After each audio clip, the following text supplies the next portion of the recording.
To test Squire's claim, we're going to see how long it takes an average student, me, to get onto the dark web, starting now. After some Google searching and account creation, I was there. And stop. Just over 20 minutes, and I was in a position to buy fentanyl in bulk. Talk about a day at the office. The Wrightsville Beach Coast Guard is about to take us out on one of their daily patrols where they say anything can happen. If you wanted to bowl with Nick Carter, you may have missed your chance, but if you still feel strongly about the cause, you can always donate at rockersunited.org. From Hollywood, I'm Perry Elyaderani, ABC7 Eyewitness News. Despite all the drilling and the filing, Patriot is feeling better. I know because I heard it straight from the horse's mouth. In Sarasota County, I'm Perry Elyaderani, SNN, the Suncoast News Network. North Carolina is especially important in the national sphere. We already talked about the electoral votes. I mean, 15, that's not a small count.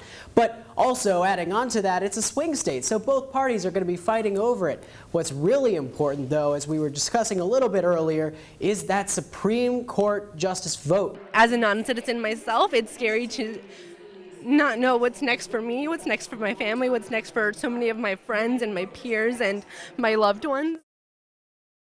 Fifth-year student Derek Winton died last September from an overdose with Xanax, cocaine, and a unique kind of fentanyl in his system. ENN obtained records that showed no one else in the state of North Carolina has overdosed from this type of fentanyl, and the drug's only overdose records available online say it came from a foreign source. Computer science professor Megan Squire says the drug's unusual dealer might be on the dark web. You can buy pretty much anything, driver's licenses and identities and terrible things that no one should ever see. You need special software to access dark web marketplaces. No problem, Squire says. Establishing trust and then figuring out how to actually pay for it. That's probably the part that takes the longest, but it's not that hard to do. To test Squire's claim, we're going to see how long it takes an average student, me, to get onto the dark web, starting now. After some Google searching and account creation, I was there. And stop. Just over 20 minutes, and I was in a position to buy fentanyl in bulk, along with a host of knockoff drugs, a big risk, according to medicinal chemistry professor Victoria Moore. It could last in your body longer, and so it could take longer to metabolize, which means its effects would be longer. Or it could have stronger certain effects than the original compound. But Squire believes the user reviews and discreet delivery still entices buyers. One of the many scary parts about this is that how much of a sense of security, a false sense of security, people are lulled into. Eventually, Squire says these sites get taken down by federal investigators, but not faster than they pop up. It takes time to do that kind of infiltrating. It takes time to build massive data sets and comb through them. It takes time. For now, Squire says all she can do is help educate the next generation of computer experts who might someday shut down these sites and save lives. Perry Elyaderani, Elon Local News. Why does this horse have a long face? It might have something to do with his dentist appointment coming up. It's been a year since Patriot had his last checkup, and his veterinarian, Dr. John Bivens, says horses can have a lot to worry about. I have to be honest, some of them I have felt so sorry for because I open their mouth and I look in there and say, this has been going on for a long time. This horse has been miserable for up years. Horse teeth grow in a delicate balance between their upper and lower jaw. If that balance is upset, it can hurt. In this picture's case, the tongue was split open. In another, it got to the point when this horse would chew, the lower tooth was going up into his skull. Bivens hopes that's not the case here. After calming Patriot with a sedative and giving him a slightly bigger mouthwash than we're used to, Bivens found some problems. This lower tooth here was a little too tall, and this top tooth was a little too short. Bivens says that's not bad for a horse checkup. After some work with dental tools the size of your arm, the procedure is over and any tooth pain gone. It's an immediate relief for the horse, and it makes me feel like I've really helped them. Patriot's friends are happy to be gentle with him as the sedative fades. And like any dentist with a good patient, Bivens is proud. Yeah, he has very nice teeth. He does. Despite all the drilling and the filing, Patriot is feeling better. I know because I heard it straight from the horse's mouth.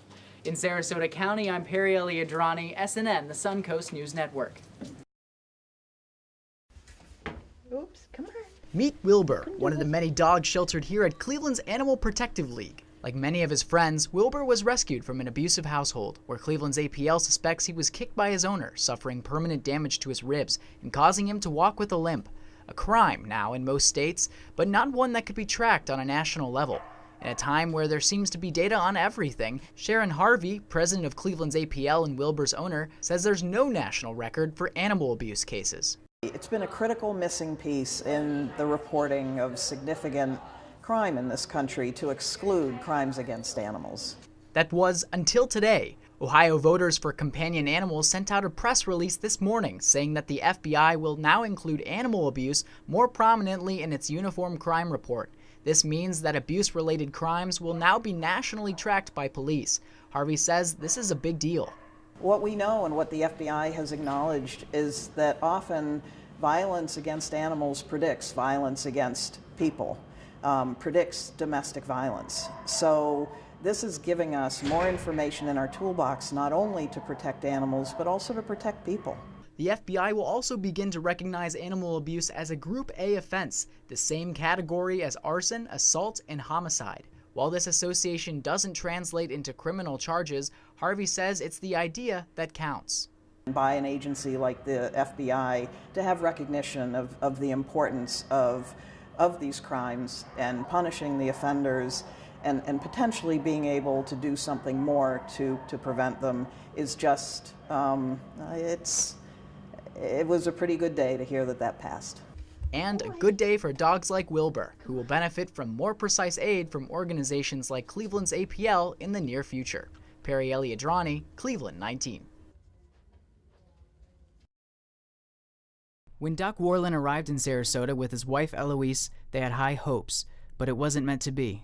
We came here to be part of the community, and unfortunately Eloise died so quickly of cancer that she really couldn't fulfill all of her ambitions, and I've tried to take up where she left off. Eager to honor his late wife, Worland got to work.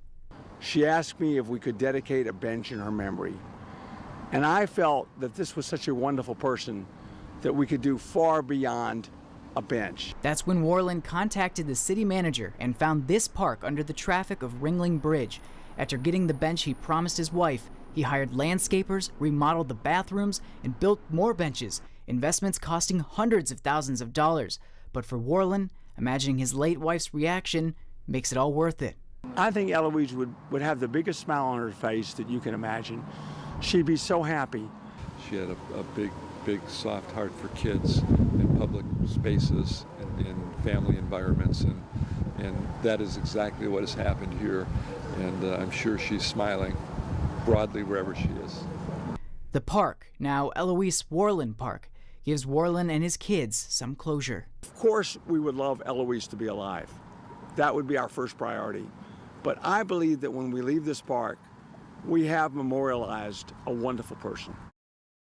Personal trainer who spends his entire week in the gym, David Green might be seen as one of the healthiest 50-year-olds you'll meet.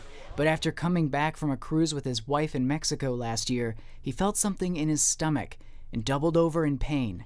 It became so bad I had to go to the hospital, I had to go to the emergency room. They did a CT scan on me and said, we have to do emergency exploratory surgery. You've got a perforated colon, and we got to go in and find the hole and repair it. Green had diverticulitis, a painful condition where infected or inflamed pockets form in your colon and can cause severe damage. Like many Americans, Green had been dealing with some stomach pain for years, but he dismissed it as normal. I couldn't have imagined that it would turn into something so severe. You know, what I thought was just a regular stomach ache a couple of times a month literally became life-threatening. Green says he thinks a lot of other people dealing with stomach pain might be dealing with the same issue and are running a risk every day it goes undiagnosed. If I'd have known it sooner, I could have received medication, I could have changed my diet, I could have changed some of my habits to prevent my colon from rupturing like it did. So what can you do to make sure that you're staying safe? Green says it may be as simple as just paying attention to what you're putting in your shopping basket. My doctor told me after my surgery, he said, David, too much red meat and too much Red Bull. I would have never thought that Red Bull was bad for me. But by making some diet changes, he says he's feeling much better these days and continues to do the same for others. In Sarasota, I'm Elyaderani, SNN, the Suncoast News Network.